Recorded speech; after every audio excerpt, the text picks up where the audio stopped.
بسم الله الرحمن الرحيم، والصلاة والسلام على سيدنا محمد عليه أفضل الصلاة وأزكى التسليم. مرحبا بكل من الالتحاق بقناتي. تفعيل الجرس فضلا وليس أمرا، والاشتراك في القناة حتى يصلكم كل ما هو جديد. فيديو نهار اليوم خاص بتوقيت الحياة الاجتماعية أو الدراسية للمجتمع المدني الجزائري، وتغيير نهاية عطلة الأسبوع، جمعة خميس في المساء وجمعة بدلا من الجمعة والسبت، وكذلك تغيير التوقيت من 8 إلى 12 ومن 2 إلى 4 إلى توقيت آخر من 8 إلى 2 زوالا. إذا كما نعرف كلنا خصوصا اللي عندهم أولاد في المدرسة الابتدائية نعاني كثيرا من عدم وجود الأمن قرب المدارس، مما يضطر الوالدين أنهم يتنقلون يوميا أو ليس يوميا، في اليوم 4 مرات. يذهب بابنه قبل 8 صباحا ويرجع به 11، ثم يعود به إلى قبل 1 ويرجع يأخذه على 3 بعد الزوال. كثير من الأمهات وكثير من الآباء في هذه الفترة اللي يخرج فيها التلميذ الابتدائي يكون في العمل تاعه. التلميذ الابتدائي يخرج 11 ربع، يدخل للمطعم، يخرج 11 ونص. الاب تاعه ولا الام تاعه تخرج حتى 12، وهذا بالنسبه للاشخاص اللي يعملوا في الادارات يخرجوا 12 منتصف النهار. يعني الابناء تاعهم راح يبقوا في الشارع ينتظروا الاباء تاعهم حتى يجوا ويدوهم. كذلك رجاعهم على الساعه الثالثة كذلك هؤلاء الاباء يكونوا في مناصب الأعمال تاعهم، ومما يستدعي أن الأبناء يبقوا أمام المدرسة ولا يبقوا أمام المنزل إن كان المنزل قريب، ولا يديروا لهم مواصلات مثلا طاكسي يديهم، بصح كي يقعدوا عند الباب يقعدوا يستنوا. طبعا نحن نعرف الآفات الاجتماعية المنتشرة في بلادنا، سرقة أطفال وتخويفهم وترهيبهم وترويحهم، بالإضافة إلى بزاف المشاكل التي لا يمكن حصرها اللي تحدث للتلاميذ، خصوصا التلاميذ الصغار اللي ما يعرفش يحمي حتى نفسه. عام فات انتشرت ظاهرة الوخز بالإبر لكم عاقلين عليها. إذا يبقى التوقيت المناسب للإدارة الجزائرية كامل والذي يتماشى مع المدرسة الجزائرية خصوصا الطور الابتدائي هو نخدموا سونزاغي من 8 حتى ل2، يعني التلميذ ولا من 8 حتى ل1. طبعا الطور الابتدائي ما يحتاج حتى 2 بعد الزوال، من 8 حتى ل1 مع إلغاء أو إدراج فترة استراحة للتلميذ باش ما يعيش ويخرج الوحدة هو والأهل تاعه. يعني وقت الوحدة يكون الأب اللي يشتغل في الإدارة يكون في بيته، يمشي يجيب الابن تاعه يديه كي يحضر ماشي للشغل تاعه ويرجعه قبل هو ما يروح للشغل، يعني يأمنه في البيت، يأمنه في البيت. هذه من بين إيجابيات ضرورة تغيير استعمال الزمن أو ضرورة تغيير مواقيت دخول وخروج التلميذ الابتدائي. طبعا تبقى الجزائر الدولة الوحيدة التي تنتهج نظام من 8 ل 11 ربع ومن 1 ل 3، وهذا يرهق التلميذ والولي تاعه أكثر من ما ينفعه. طبعا الاستراحة بين 11 ربع و 12 ساعة ونص، ساعة ونص ياسرة وما عندها حتى فائدة.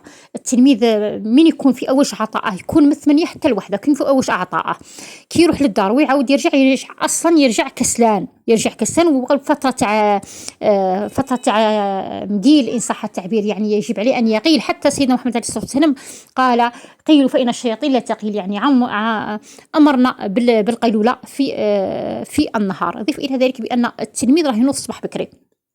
كاين اللي يمشوا المدارس القرآنية على 6 تاع الصباح، 7 تاع الصباح يرجع لدارهم يفطر ويديه الأب تاعه للمدرسة.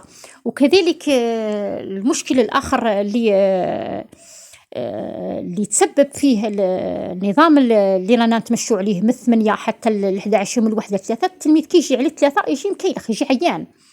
ما يجي يوصل دارهم، نفترض بلي الاب يقعد على الباب يكون ولا يقعد يتسنى في الاب تاعه، ولا حتى الربعه عاد يوصل للباب تاع دارهم عاد يدخل. وين يعشوي لك، وين يريح، وين يبدل كسوته، وين يرتاح من المخ تاعه باش يعاود يراجع. هنا كثير من الاطفال تاعنا ونعرفوها كاع منتشره عندنا، الابن تاعك ما يقدرش انه يراجع، يقول لك راني عيان، يكتفي فقط بالواجبات في ساعة يديرها ويبلع كراسه هو صاير. المهم ما تعاقبش الأستاذ ولا ما يعاقبش الأستاذ، وهو أداء الواجب. لكن مراجعة قيمة أو يزيد في رصيده ثقافي، يزيد في رصيده اللغوي، لا ما كانش. تلقى التلميذ يهرب يستعمل البورتابل تاعه، ما هو البورتابل تاع الأب تاعه ولا الميكرو الموجود في الدار، يلعب باش ينسى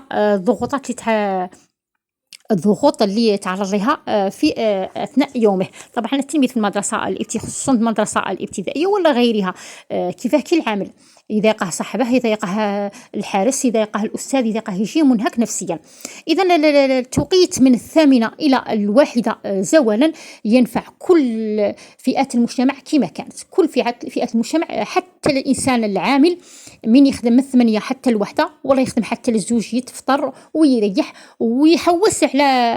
يحوس على شغل ثاني يزيده في الدخل تاعه، يخدم كلونديسون ولا يخدم دوبلر مع تاكسي، يخدم كذلك فوندور في حانوت، ولا خصوصا النساء فوندور ولا فونداز في كاش ماغازان ولا كاش حانوت ولا سوبر ماركت يكون كبير، سوبر مارشي يكون كبير، ولا يعني يساهم في الدخل تاع الاسره تاعه، دخل غير حكومي موش من عند الدوله، يخدم حاجه اخرى تعاونه مع في الدخل تاع الاولاد تاعه. كذلك الايجابيات تاع الويكاند، الخميس العشيه او الجمعه، ونبدو الاسبوع من يوم السبت، من يبدا الاسبوع. طبعا هذه اشياء اقتصاديه، الدوله الجزائريه ودولتنا مرتبطه اقتصاديا بدول اخرى، هذاك علاه عندنا الويكاند السبت والحد.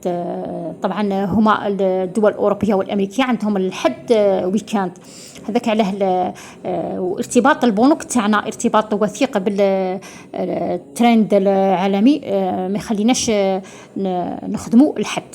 اذا احنا نتمنى ان يكون الويكاند مخالف إن صح التعبير، الجمعة والسبت، أو الخميس والسبت، ولا الخميس العشية ولا الجمعة والسبت، هكا باش نقدروا نستغلوا الويكاند الخميس والجمعة. طبعا احنا معظم حفلاتنا ومعظم مناسباتنا نديروها نهار الخميس. طبعا حاجة عادة متلصقة في الشعب الجزائري، المناسبات تاعه كامل الإنسان يحب يدير عرضة ولا يدير مناسبة ولا يلم مجموعة الناس، داير معروف ولا داير صدقة ولا يدير الخميس في الليل. طبعا الإنسان احنا الخميس رانا نخدموا فيه، الغالبية تاع الشعب يكون خدام فيه. ماذا بينا نرجعوا القديم، التوقيت القديم تاع الخميس والجمعة ويكاند أحسن من الجمعة أو السبت.